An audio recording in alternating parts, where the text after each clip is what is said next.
So, ang gagawin natin ngayon guys ay itong ventilation. So, ayan.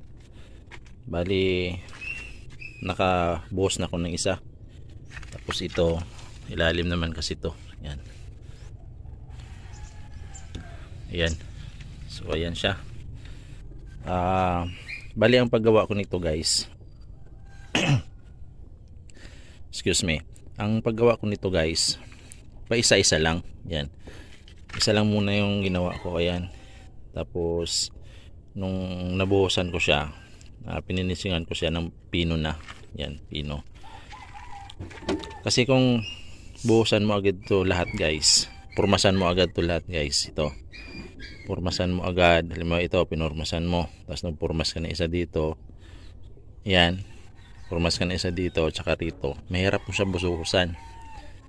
Yan, kaya ang gagawin mo pa isa-isa lang. Pag natapos mo tong isa, iwanan mo muna, balikan mo na bukas pag natuyo na.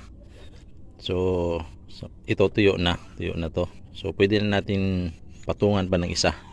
So ito yung formas na ginamit ko niyan guys. So ito, bali tinapyasan ko yan, tsaka yan. Tapos pag ganyan siya. Okay, yan. Ganyan siya. So lagyan natin yan mamaya ng harang tsaka bakal. Yan. Kasi kung lagyan mo agad siya ng tatlo, hindi mo magagawa ng maayos kasi masikip Yan, masikip siya dyan. So pa isa-isa. Pag nagawa mo itong isa, iwanan mo muna, balikan na lang bukas. Gawa ko muna ng ibang gagawin mo. So ganyan. Kuan kasi DIY kasi ang paggawa natin. So ito yung bakal natin.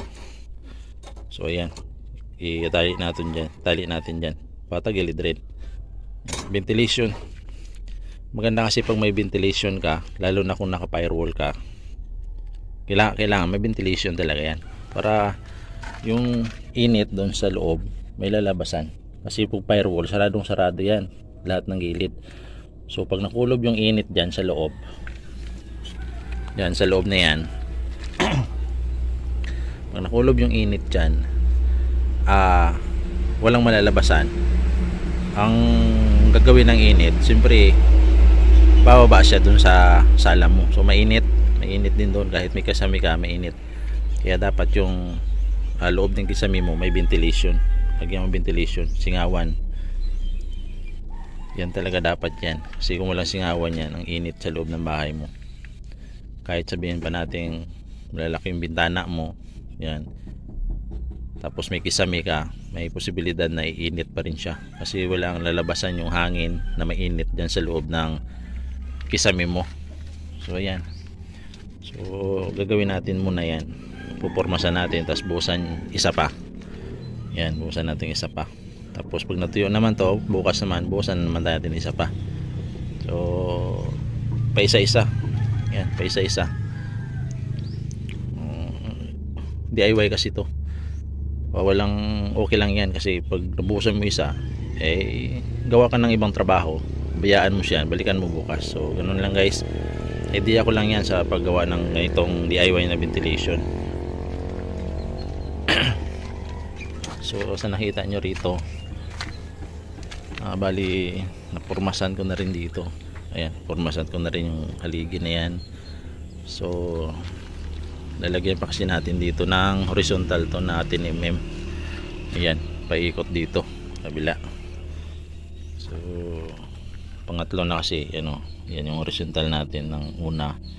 Tapos 1, 2, yan, pangatlo na. Kailangan natin mag horizontal diretso hanggang dito. Yan, diretso hanggang dito, paikot. So yan, una ang gagawin natin, unahin natin yan, tapos lagyan natin ng horizontal to kasi mag-asintada para tayo rito hanggang sa lumagpas sa bubong natin. Yan, firewall kasi to.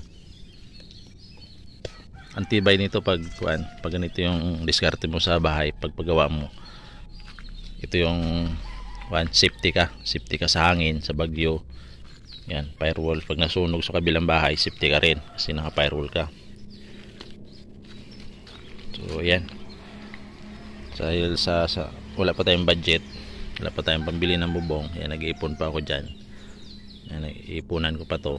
Kaya yung mga kahoy na raptor dyan, tinakpan ko muna ng mga yero na yan, mga sira-sira. Tapos yung pawid doon. So ayun, hindi pa napurmasan natin sa kabila, saka doon. Pero doon sa likod niya napurmasan na. So subaybayan niyo ako guys sa paunti-unti kong pagtatayo ng bahay na to. Sigurado gusto nyo rin mag DIY ng sariling bahay nyo. So mas maganda may idea kayo kung kayo man gagawa o ipatrabaho nyo. Mas maganda may idea kayo. Okay, sige. So ayan guys, napurmasan na natin. May bakal na rin. So bubuhusan na lang natin yan. So ipakita ko lang sa inyo guys kung ano yung kanito, yung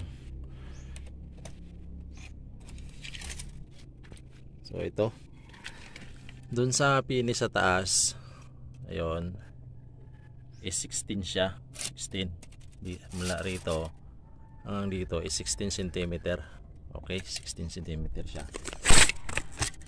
So yan, so ganun ang gagawin natin sa taas. Dito rin tayo ulit magbase sa taas. Ayan, so yan 15. So may allowance tayo na 1 cm sakaling mag finish tayo. Ayan, pinisan natin siya ng pino. So mapipinisingan natin yan. So maging pareho sa agwat nila dito. Yan 16, ganun din dito 16 din, may allowance tayo na 1 cm. So ayan, mas maganda kasi kung parehas yung agwat ng mga butas nito. Yan, parehas yung agwat niyan para maganda tingnan. So buhusan muna natin yan guys. So basahin muna natin guys. Okay, yan, basahin natin muna para maganda yung kapit nya. So yan, okay, nakahalo na rin naman tayo rito. So yan, halo natin guys, 1, 2, 3, o hindi kaya 1, 2, 2 guys, pwede rin. Isang tabo na buhangin, dalawang tabo na isang tabo na semento, dalawang tabo na buhangin, dalawang tabo na graba. O ganyan, yan yung halo natin, yung timpla natin.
So ayan guys, nabuhusan na natin.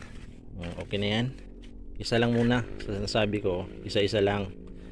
Ngayon, patuyuin natin to. Tapos bukas, pinisingan natin yan. Okay. So, ayan sa ilalim. Tapos na yan. Ito bukas pinisingan natin. Iwanan muna natin ngayon.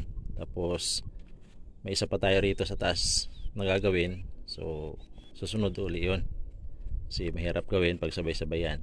Gawa muna tayo ng ibang trabaho. Iwan muna natin to at pinisingan natin bukas.